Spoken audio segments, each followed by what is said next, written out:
Hey, little Spark. I was hoping you'd call. How did you enjoy my funeral?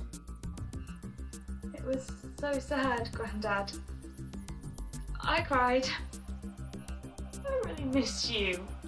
I miss you all the time, darling, but I'm still here. You're still there. We can still talk. But it's not the same as hugging you, Gramps, and you look a bit odd, all young and sprightly. I can look old and decrepit again if you want me to, love. No, don't do that. You know I don't want that. Sorry, Eve. I know my death is hard on you, but I'm trying to make it easier for you. You know, lift your spirits. I know. Well, what did you think of the funeral? Nice turnout, I thought. I like the eulogy, the parts where they describe my younger life, not so much the parts where they describe the horrible fatal cancer. Did you know they did a simultaneous service in the NASA office in America? They were more upbeat, talking about all the great work I'd done and all the great work I would still do for them. Yeah, I saw the video. You always did like mindless crawling flattery, you old goat. That's very perceptive of you. You're an incredible genius of massive proportions. I can see that you're so clever, you're immune to such things as flattery. If you put your mind to it, you will surely take over the world. You're the brightest little spark ever born. So how's life as an upload then? Still enjoying the endless godlike powers? It's not so much the godlike incredible powers that I'm enjoying as the lack of crippling pain. All the muscles in my sim body respond like they did when I was your age, only better than they did because I was such a basement geek back then. It's nice to just be able to get out of a chair without making that groaning noise. I'm still making the groaning noise on instinct. But I like your chair noise. Please don't stop doing the chair noise. You made it seem like you were a superhero every time you got out of your chair. Then I'll think of you every time I do it, little Spark. Tell me more. Oh, what's the food like? Well, the same mostly. The way a vert brain processes taste data is in conception no different to the way your brain processes data and gives meaning and emotional significance to the data from your tongue and your nose. Though, of course, the menu is unlimited, free and non-fattening. That part's nice. Non-fattening? Well, as non-fattening as you want it to be, we mostly keep our satiation systems turned on. We find a lot of the pleasure in a meal isn't from the tasting it as you're eating it, but from the feeling full afterwards. So, let me guess. People take full feeling pills and don't bother wasting time eating? Surprisingly few, really, but you don't need to take a pill, just tweak a vert dial. Most of us keep up pretty much the routine we've had in life, to be honest. 3 meals a day, get something useful or creative done, and then 8 hours of sleep for dreaming at night. Dreams? You dream? But isn't everything there a dream? Well, in a sense, I guess. But the vert brain needs to sleep in order to stay sane, just like it did in the real world. That's how it evolved, so that's how we simulate it. We're still not even sure it could work any other way. And frankly, I like sleep. Sleep. I do like sleep. Yeah, I always did. And that didn't change just because I uploaded. I still find it hard to drag myself out of bed in the morning, just as I always did, but I still do it because there are still things I want to do, real things.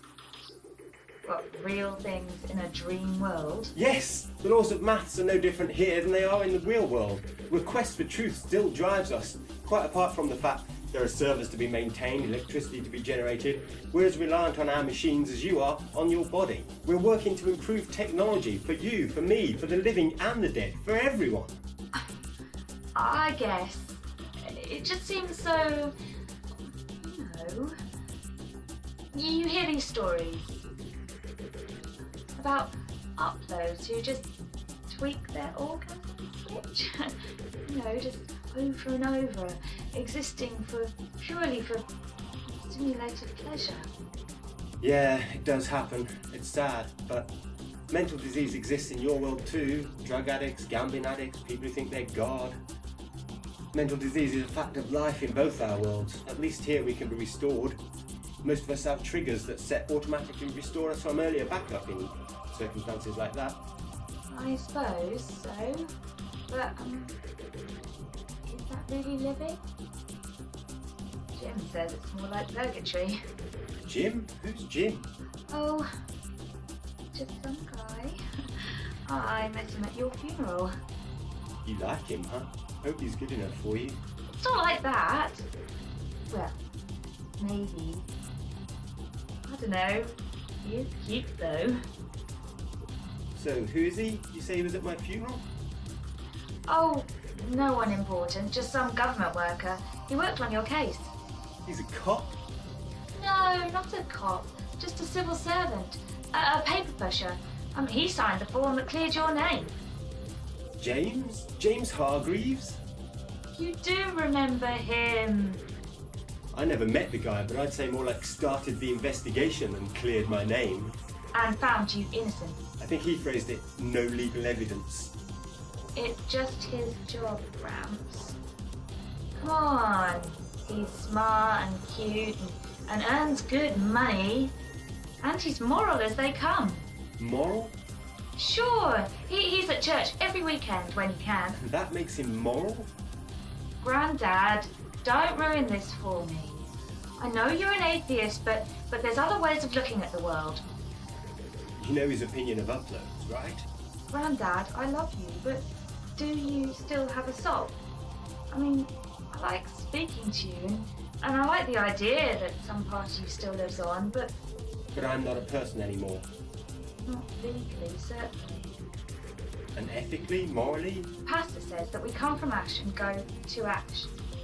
That maybe your soul is trapped in a machine, unable to become one with God. I'm happier away from God, thanks. See, you still hate God, even in your so-called heaven. Sparky, look, I know your mum's death was hard on you. She's not backed up, she's gone now. And you want some part of her to live on, so you've taken on her beliefs, but those beliefs are gonna hurt you. If you don't back up, you're gonna be just as gone as she is. It's not like that, Granddad. I don't just believe because Mummy believed. I feel it. I feel the life inside of me. I feel alive too. Anyway, Jim said that uploads extol the virtues of being an upload. It's a marketing gimmick. You seem to go on more about it now than you did when you were alive. Sorry, Sparky. It's just I love you so much and I worry something might happen to you. I worried something might happen to you, and it did. Yeah, I wish I could hug you. Godlike powers, yet still unable to hug. Sorry, Sparky, I'm gonna have to go. The launch simulation starts any minute now, and it's gonna require all of my attention. Give my love to your dad. Still too busy for me, eh, Gramps? Sorry, I love you, little Spark. Love you too.